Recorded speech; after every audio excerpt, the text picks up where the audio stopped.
അതിരമ്പുഴ കൃഷിഭവന്റെ നേതൃത്വത്തിൽ സംഘടിപ്പിക്കുന്ന കർഷക ചന്തയ്ക്ക് തുടക്കമായി. അതിരമ്പുഴ മാർക്കറ്റ് ജംഗ്ഷനിൽ ആരംഭിച്ച കർഷക ചന്ത അതിരമ്പുഴ ഗ്രാമപഞ്ചായത്ത് പ്രസിഡന്റ് ജോസ് അമ്പലക്കുളം ഉദ്ഘാടനം ചെയ്തു.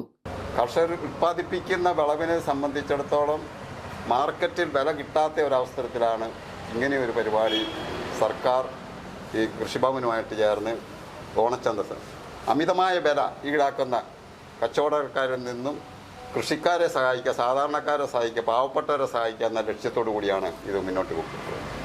എല്ലാവരുടെയും ആത്മാർത്ഥമായ സഹകരണം ഉണ്ടാകണമെന്ന് അഭ്യർത്ഥിച്ചുകൊണ്ട് നിങ്ങളുടെ എല്ലാവരുടെയും അനുവാദത്തോടു കൂടി ഈ കർഷക ചന്ത ഉദ്ഘാടനം ചെയ്തതായിട്ട് പ്രഖ്യാപിക്കുന്നു. നന്ദി, നമസ്കാരം. കർഷകരിൽ നിന്ന് നേരിട്ട് സംഭരിക്കുന്ന പച്ചക്കറികളാണ് കർഷക ചന്തയിൽ വിൽക്കുന്നത്. പൊതുവിപണിയിലെ ചില്ലറ വിൽപ്പന വിലയേക്കാൾ 30% വരെ വിലക്കുറവിൽ പച്ചക്കറികൾ ഉപഭോക്താക്കൾക്ക് ലഭ്യമാക്കുമെന്ന് അതിരമ്പുഴ കൃഷി officer doctor Irene Elizabeth Jose അറിയിച്ചു. സെപ്റ്റംബർ 14 വരെയാണ് കർഷക ചന്ത സംഘടിപ്പിച്ചിരിക്കുന്നത്.